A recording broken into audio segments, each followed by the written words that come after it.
আব্দুল কাদের, উমামা ফাতেমা ও নুসরাত জাহান টুম্পা জুলাই আগস্টের আন্দোলন নিয়ে যাদের স্মৃতি প্রতারণা করেনি, তাদের মস্তিষ্কের গলিপথে এই নামগুলো, চেহারাগুলো নিশ্চয়ই গেঁথে আছে।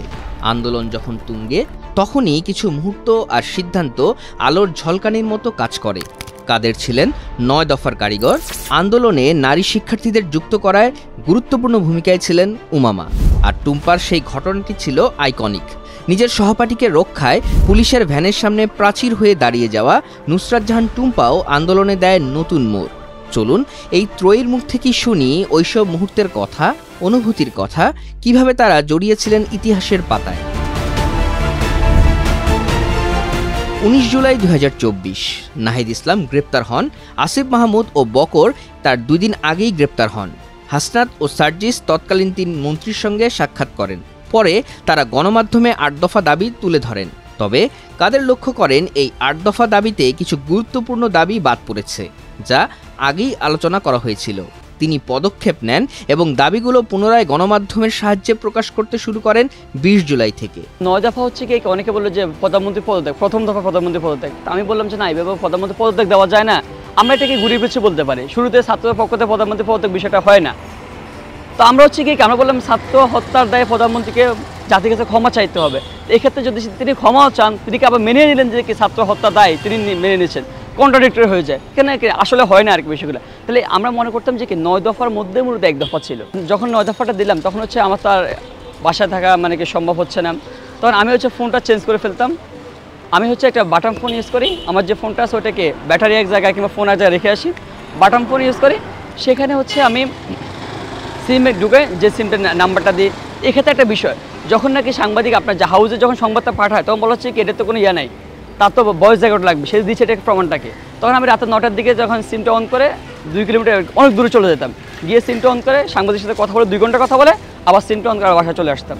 এটা একটা বিষয়। যখন নাকি আসিফ ভাই ২২ তারিখ বের হয়, আসিফ ভাই নাহিদ ভাই যখন ২২ তারিখে বের হয়, তখন আসিফ ভাই আমাকে ফোন দেয় যে কাদের, যে আমাদেরকে তো মানে অসুস্থ, আমাকে অচেতন করে রাখছে ইনজেকশন দিয়ে, কিন্তু তোমাকে এভাবে রাখবে না, তোমাকে হয়তো বা কি শেষ করে দেবে, তুমি হচ্ছে সাবধানে থাকো। কেন? তুমি হচ্ছে যে ৯ দফা দিয়ে, ওরা যেহেতু ৮ দফা দিয়ে কোনোভাবে হচ্ছে কাউকে মানে ফোর্স করে কিংবা যেভাবে হোক ৮ দফা দিয়ে সেটাকে ভিন্নভাবে আন্দোলনকে স্থগিত করে দিতে চাইছিল, কিন্তু তুমি আবার ৯ দফা দিয়ে তাদের পুরো গেম প্ল্যানটাকে চেঞ্জ করে দিচ্ছ, সেক্ষেত্রে তুমি কি সাবধানে থাকো।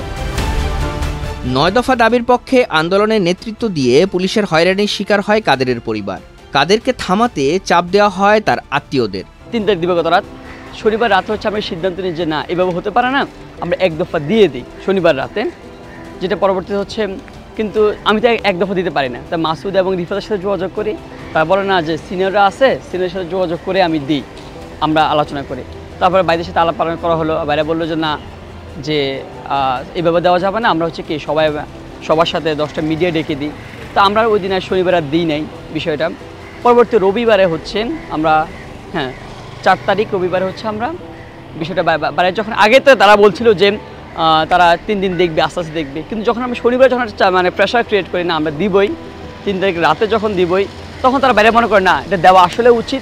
এরই মধ্যে আমরা অনেকে আমরা 1 দফা দিয়ে, আমাদের আনু মোহাম্মদ স্যার কিংবা অন্যান্য হচ্ছে 1 দফা দিয়ে, আমরা ভাবলাম যে কি আসলে 1 দফা দেওয়া উচিত। এভাবে হচ্ছে 1 দফা পরে যা হওয়ার হোক, এভাবে হচ্ছে 1 দফার আগে যখন মানুষজনের কি জীবন মৃত্যু সন্ধিক্ষণ এভাবে দাঁড়িয়ে আছে, দিনে প্রতিদিন 20 জন 30 জন করে মারা যাচ্ছে, এবার 1 দফার পরে যা হওয়ার হোক, 1 দফা আগে দিয়ে দিই। তখন বাইরে বুঝলেন যে বিষয়টা না, 1 দফা দেওয়া উচিত। পরবর্তী 4 তারিখে আমরা শহীদ মিনার থেকে 1 দফা ঘোষণা করি। উমামা ফাতেমা নিজের হল সুফিয়া কামালের শিক্ষার্থীদের সংগঠিত করতে গুরুত্বপূর্ণ ভূমিকা রাখেন। হল যখন বন্ধ করে দেওয়া হয়, তখনও যোগাযোগের অন্যতম কারিগর ছিলেন এই সমন্বয়ক। আমরা হলের স্টুডেন্টরা নানানভাবে বিচ্ছিন্ন হয়ে পড়ি এবং আমাদের মধ্যে নানান ধরনের আর্টস ক্রিয়েট হয় যে আমরা কীভাবে করে আসলে ক্যাম্পাসটা খুলতে পারি। আমরা নিজেদের মধ্যে বারবার কথাবার্তা বলতে থাকি যে ক্যাম্পাস খুলতে হবে, ক্যাম্পাসটা না খুললে আন্দোলনটা আসলে জমবে না। আমাদের সবার মধ্যেই এই ধারণাটা ছিল এবং পরবর্তীতে যখন ইন্টারনেট শাটডাউন দিয়ে দেওয়া হয়, তখন তো আমরা পুরোপুরি যোগাযোগ বিচ্ছিন্ন। যাদের কাছে আমার ফোন নাম্বার ছিল তারা আমার সাথে ফোনে কন্ট্যাক্ট করে বিষয়গুলো জানার চেষ্টা করতো, আর বেশিরভাগ মেয়ের সাথেই আসলে আমরা ডিসকানেক্টেড হয়ে পড়ি।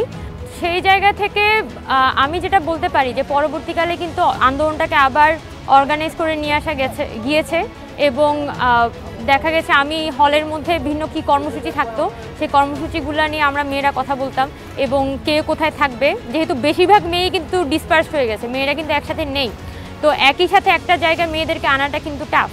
তো আমরা যেটা চেষ্টা করতাম যে আমি কোথায় থাকবো সেটা বলে দিতাম, অন্য মেয়েরাও তারা কোথায় থাকবে সেটা বলে দিত, এবং সে যে যার মতো করে আরেকজনকে কল দিয়ে এভাবে বিভিন্ন জায়গায় যাওয়ার চেষ্টা করতো। কারণ ওই সময় কিন্তু এটা একটা মাস মুভমেন্টে কনভার্ট হয়ে গেছে, তখন কিন্তু আর ইউনিভার্সিটি কেন্দ্রিক নাই, এবং এটা যে একটা গণভ্যুত্থানে রূপান্তরিত হচ্ছে এটা আমরা সবাই বুঝতে পারছিলাম। সেই জায়গা থেকে আমরা সবাইকে জাস্ট আহ্বান জানাতাম যে আপনারা মাঠে নেমে আসুন, রাস্তায় নেমে আসুন, যেখানেই থাকেন আপনারা রাস্তায় নামেন। এটা আমাদের একটা হোয়াটসঅ্যাপ গ্রুপ ছিল সুফিয়া কামাল হলের, যেটা আমরা 5 জুলাই খুলেছিলাম। একই সাথে একটা মেসেঞ্জার গ্রুপও ছিল যেটা হচ্ছে 5 জুলাই খোলা হয়। এই হোয়াটসঅ্যাপ আর মেসেঞ্জার গ্রুপের মাধ্যমেই কিন্তু আমরা মেয়েদের মধ্যে আসলে কনভারসেশনগুলো হতো, আমরা মেয়েদের সাথে কমিউনিকেট করতাম। তবে উমামা মূল ভূমিকা রাখেন বৈষম্যবিরোধী ছাত্র আন্দোলনের শীর্ষ সমন্বয়কদের কয়েকজনকে তুলে নিয়ে যাওয়ার পর। ওই সময়টায় ইন্টারনেটবিহীন অবস্থায় তথ্যের আদান প্রদান এবং মিথ্যা তথ্যের বিরুদ্ধে বিবৃতিসহ আন্দোলনকে জিইয়ে রাখতে ঝুঁকি নিয়ে কাজ করেন তিনি। নুসরাত এবং আরিফ সোহেল ভাইকে নিয়ে যাওয়া হয়। তো আমার সাথে মোটামুটি যাদেরই কন্ট্যাক্ট ছিল, নুসরাতের একটা কন্টিনিউয়াস কন্ট্যাক্ট ছিল, নুসরাতকে তুলে নিয়ে যাওয়া হয়। তখন আমি একটা বড় ধরনের বিপাকে পড়ি, কারণ তখন একটা কানেকশন লস হয়ে যায়। পরবর্তীকালে আমার সাথে আবার কাদেরের নানানভাবে আমি কাদেরের নম্বরটা যোগাযোগ করি, এবং কাদেরের সাথে আমার টেলিগ্রামে যোগাযোগ হতো।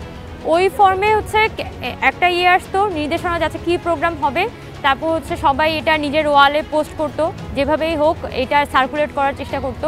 এটাই আমাদের ওই সময়কার প্রধান ইয়ে ছিল, কারণ আমরা বুঝতে পারছিলাম যে আন্দোলনটাকে ধরে রাখতে হবে, যেহেতু আমাদের 6 জন নেই, আমাদের 7 জন নেই। তো সেই জায়গা থেকে আমাদের দায়িত্বটা এই মুহূর্তে আন্দোলনটাকে ধরে রাখা এবং মানুষ যাতে রাস্তায় নামে সেটা নিশ্চিত করা। তো সেই জায়গা থেকে আমার একটা থাকতো যে যত বেশি জেলার সাথে আমি কন্ট্যাক্ট করতে পারি, যেমন পাবনা, দিনাজপুর, তারপর আপনার গণবিশ্ববিদ্যালয় একটা গ্রুপের সাথে পরিচয় ছিল, এবং অনেকগুলা জেলার সাথে নানানভাবে যুক্ত ছিলাম, এবং তাদের কাছে ইনফরমেশনগুলো পাস করার দায়িত্বটা থাকতো আমার। 31 জুলাই চলছে কোটা সংস্কার আন্দোলনকারীদের দেওয়া মার্চ ফর জাস্টিস কর্মসূচি। হঠাৎ একটি কণ্ঠ কেড়ে নেয় গণমাধ্যমের সব ক্যামেরার ফোকাস। নূর আলম হাসান নামের একজনকে পুলিশ ধরলে তাকে জাপটে ধরেন আরেক নারী শিক্ষার্থী। এরপর নূর আলমকে প্রিজন ভ্যানে তুললে ওই গাড়ির সামনে দাঁড়িয়ে যান টুম্পা, চিৎকার করে বলতে থাকেন আমার উপর দিয়ে গাড়ি চালান। অল্প সময়ের মধ্যে সেই দৃশ্য ছড়িয়ে পড়ে সামাজিক যোগাযোগ মাধ্যমে, আর গোটা আন্দোলনের গতি পরিবর্তন করে দেয় সেই ছবি। ওই দিন বিশ্ববিদ্যালয়ের সিনিয়র একজনকে বাঁচাতে নিজের নিরাপত্তার কথা এক মুহূর্তের জন্য ভাবেননি টুম্পা। 2-1 মিনিটের মধ্যেই চারদিক থেকে ফোর্স এসে আমাদেরকে ঘিরে ফেলে। তো ওই সময় পাশেই নূর ভাইয়া আমার পাশে ছিলেন। তো এসে সবার আগে নূর ভাইয়ের পিছন থেকে কলার ধরে, তো আমার সামনে থেকে নিয়ে যাচ্ছিল। এছাড়াও ওইখান থেকে আরও 3 জন শিক্ষার্থীকে ধরে, বাকি সবাই এক এক দিকে ছুটে যায় যখন আমাদের উপর করে। তো পাশে আমার পাশেই নূর ভাইয়া থাকায় তো আমি পুলিশকে নিয়ে যেতে বাধা দিই যে আমি নিয়ে যেতে দিব না। পরবর্তীতে যখন পুলিশের সাথে টানা হেঁচড়া চলতেছিল, তো আমার হাত থেকে ভাইয়াকে ছাড়াতে পারতেছিলেন না।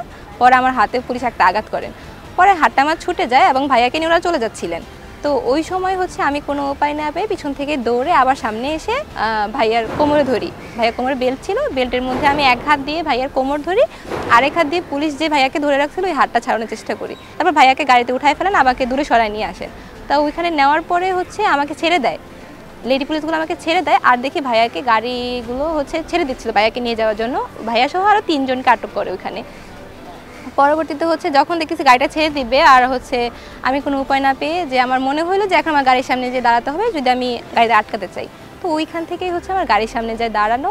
ওই সময়ে আমরা সবাই যারা বের হয়েছে আন্দোলনে যোগ দিচ্ছে তারা সবাই জানতো যে কোনো সময় আমাদের সাথে যে কোনো কিছু হতে পারে, আমরা মারাও যেতে পারি।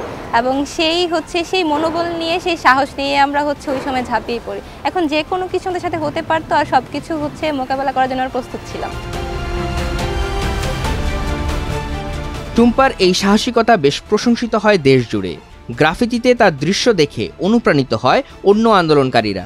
ছাত্র জনতার কাছে প্রীতিলতা আর অগ্নিকন্যার প্রতিচ্ছবি হয়ে ওঠেন টুম্পা। আমার যে সোশ্যাল মিডিয়া, তারপরে ভার্সিটিতে আসার পরে অনেকেই বলছে যারা আন্দোলনেতে এর আগে বের হয়নি, ওই ঘটনার পরে আমাকে এমনও বলেছে অনেকে যে আপু এর আগে আমরা কেউ বের হইনি, আমাকে সরাসরিও বলেছে যখন দেখা হয়েছে যে এর আগে আমি কখনো বের হইনি, কিন্তু তোমার ওই ঘটনার পরে আমাদেরকে আরও সাহস জুগাইছে, আমরা অনুপ্রাণিত হয়ে আমরাও মাঠে নামছি। কেউ 24-এর প্রীতিলতা বলতেছিল, কেউ হচ্ছে অগ্নিকন্যা, বাঘিনী, বিভিন্ন ধরনের নামে আর কি উপাধি দেওয়া হচ্ছিল।